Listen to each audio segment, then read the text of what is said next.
title of my topic is Texting and Driving. The general purpose of my speech is to inform you about the statistics of texting and driving. I hope that by the end of my speech I have informed you enough about the dangers of texting and driving. How many of you have been at a stoplight and noticed that the car next to you is texting? We all have. We might even be guilty of doing it ourselves.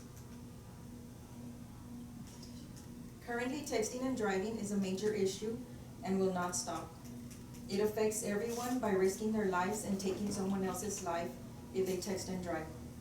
When I found out about the results of texting and driving campaigns, it showed texting while driving dropped 72% during 4 periods of enforcement. Texting and driving is a serious epidemic that affects many people. Today I will discuss why it is a serious epidemic that needs to be addressed through awareness, consequences, and preventions. I will describe the different types of awareness available. One is a dynamic message sign that advises us by reminding us not to text and drive, which many people have become accustomed to that we forget it's a safety message. In addition, there is the Talk Text Crash campaign to aware awareness of the dangers.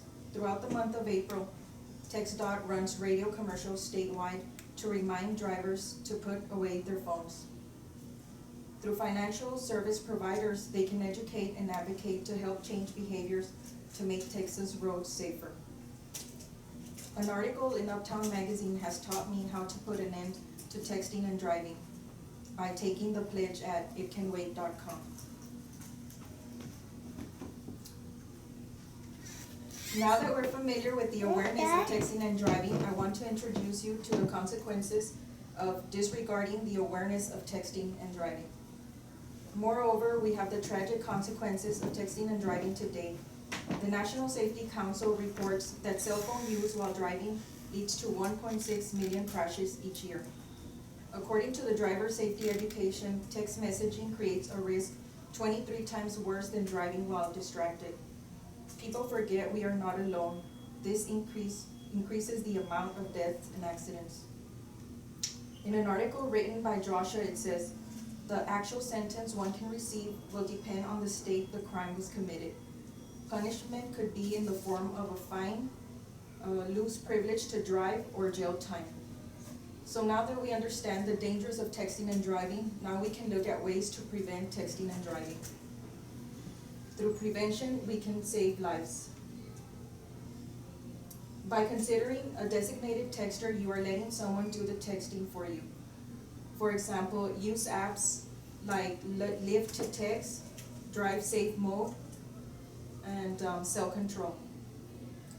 Or just simply put your phone away. You can put it in your pocket, glove box, or your trunk.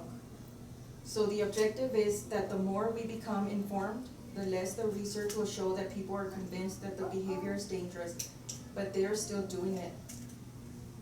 You're not alone. Texting and driving affects everyone. People need to be aware of the dangers of texting and driving and be motivated to stop. Don't be a statistic. Texting and driving has affected many lives and will continue to do so if we are not informed. We saw the awareness, consequences, and preventions of texting and driving. By becoming informed, let's decrease the statistics together. Thank you.